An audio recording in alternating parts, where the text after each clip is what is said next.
प्यारे भैया बहनों, जीएलआर एजुकेशन में आप सभी का स्वागत है। और आज मैं 12th क्लास मैथमेटिक्स में आपके लिए आव्यू लेकर आया हूं और मैं आपको आव्यू के क्वेश्चन बता रहा हूं। एक्सरसाइज हमारी है 3.1। मैंने क्वेश्चन नंबर 6 तक आपको पिछली वीडियो में बता दिए थे और आज मैं आपको क्वेश्चन नंबर 7 बता रहा हूँ। तो ध्यान से देखेंगे।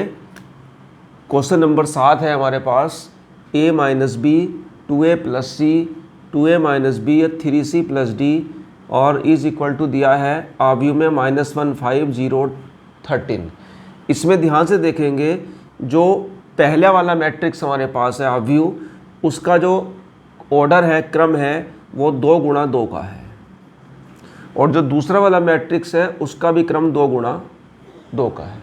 तो जब क्रम बराबर होते हैं और हमें अननोन ज्ञात करना होता है, जो इसमें वेरिएबल चर दिए हैं a b c d, ये हमें निकालने हैं, तो हम क्या करेंगे, तुलना करेंगे इसकी। तो a माइनस बी की तुलना करेंगे -1 से। देखो लिखा मैंने a minus B is equal to -1 और 2a minus B is equal to 0। समीकरण नंबर 1 और समीकरण नंबर 2, इक्वेशन 1 और इक्वेशन 2। इसी प्रकार 2a plus C is equal to 5, equation 3, और 3c plus D is equal to 13, equation 4 मैंने मान ली है। अब आप ध्यान से देखेंगे कि यहाँ माइनस बी और माइनस बी है, तो यहाँ हम लिखेंगे घटाने पर। ठीक है, घटाने पर लिखेंगे या बाई सब्ट्रैक्टिंग करेंगे और इसके जो साइन है, चिन्ह है, उन्हें बदल देंगे। जो प्लस है उसे माइनस कर देंगे और जो माइनस है उसे प्लस कर देंगे। तो b से b कैंसिल हो जाएगा, माइनस के a is equal to -1, minus cancel होकर a की वैल्यू 1 आ जाएगी। अब हम a का मान 1 समीकरण नंबर 1 में रख देंगे तो b की वैल्यू 2 आ जाएगी। इसी प्रकार ध्यान से देखेंगे, समीकरण नंबर 3 में 2a plus C is equal to 5, a का मान हम रख देंगे 1, तो 2 की मल्टीप्लाई 1 से करेंगे, 2 1 जा 2 plus C is equal to 5 और c की वैल्यू 3 आ जाएगी। और इसी प्रकार हम इक्वेशन नंबर 4 से d की वैल्यू ज्ञात कर लेंगे c का मान रख के। तो इस प्रकार हम क्वेश्चन नंबर 7 कर सकते हैं। अब मैं आपको क्वेश्चन नंबर 8 बताने जा रहा हूँ। ध्यान से देखेंगे।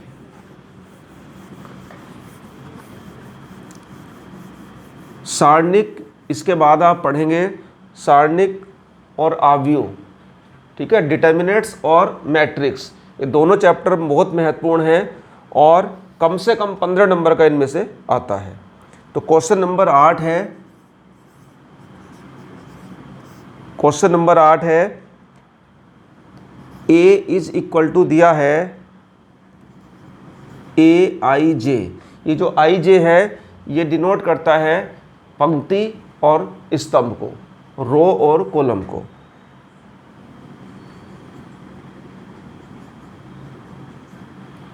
m गुणा n से मतलब होता है कि जो हमारे पास आव्यूह है उसकी कोटि क्या है। एक वर्ग आव्यूह है, एक वर्ग आव्यूह है। तो वर्ग आव्यूह कब हो सकता है, इसका ऑब्जेक्टिव दिया है कि m less than n, m की वैल्यू n से कम होगी। तो अगर m की वैल्यू n से कम होगी तो फिर क्या होगा, फिर तो ये वर्ग आव्यूह नहीं होगा। ठीक है, दूसरा दिया है इसमें कि m greater than n, m की वैल्यू अधिक होगी किससे, n की वैल्यू से, तो फिर क्या होगा, फिर भी नहीं होगा। ये c दिया है m is equal to n। तो ये इसका आंसर होगा, सही आंसर है इसका कि अगर पंक्ति और स्तंभ की संख्या बराबर होती है तो उसे हम वर्गाव्यूह कहते हैं। और तीसरे में लिखा है इनमें से कोई नहीं। तो आप लोग समझ गए होंगे, इसका राइट आंसर होगा m is equal to n। इसके बाद है क्वेश्चन नंबर 9।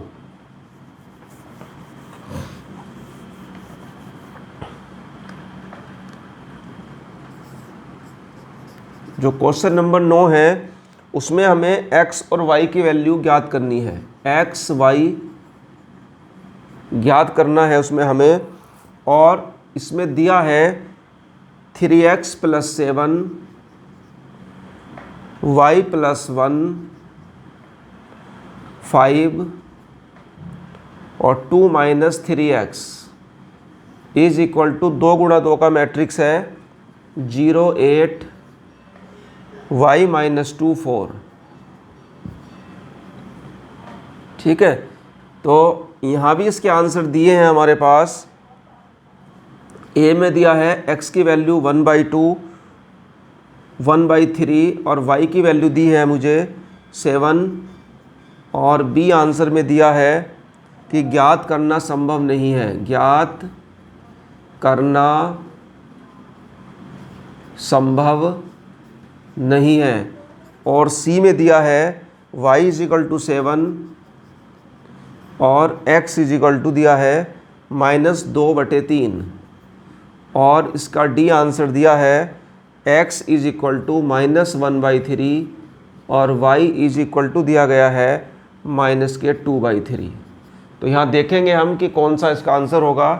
तो अगर आप ध्यान से देखेंगे तो मैं पहले इसकी तुलना इससे करता हूँ।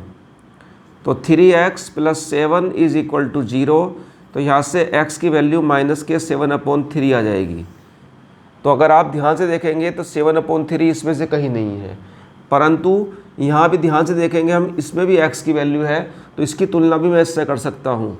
तो 2 - 3x = 4, तो 3x = हो जाएगा -2, तो x = आ जाएगा -2/3।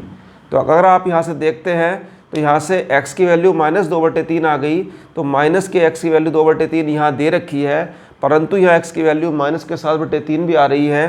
तो x तो एक चर है, उसके दो मान नहीं हो सकते, इसलिए मैं इसे यस नहीं कर सकता हूँ, क्योंकि मेरे पास ऑप्शन -7/3 भी है, परंतु यहाँ 7/3 नहीं दिया है। तो इसका आंसर बी होगा कि ज्ञात करना संभव नहीं है। ज्ञात करना संभव इसलिए नहीं है कि जो हमारे पास वेरिएबल दिया है x, y, z, इनका अपना एक ही मान होना चाहिए, x की वैल्यू एक ही होनी चाहिए। ऐसा नहीं हो सकता कि x के मान अलग अलग होंगे।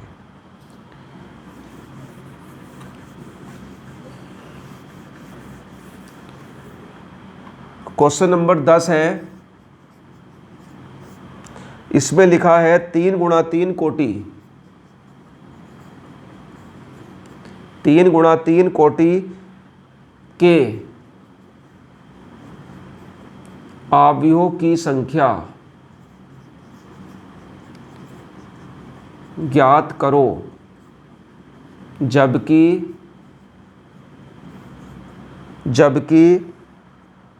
प्रत्येक अवयव 0, 1 हो सकता है, कि प्रत्येक अवयव जो है उसका मान 0 और 1 हो सकता है। तो 3 × 3 कोटि का कैसा अवयव होता है? इस तरह से होता है।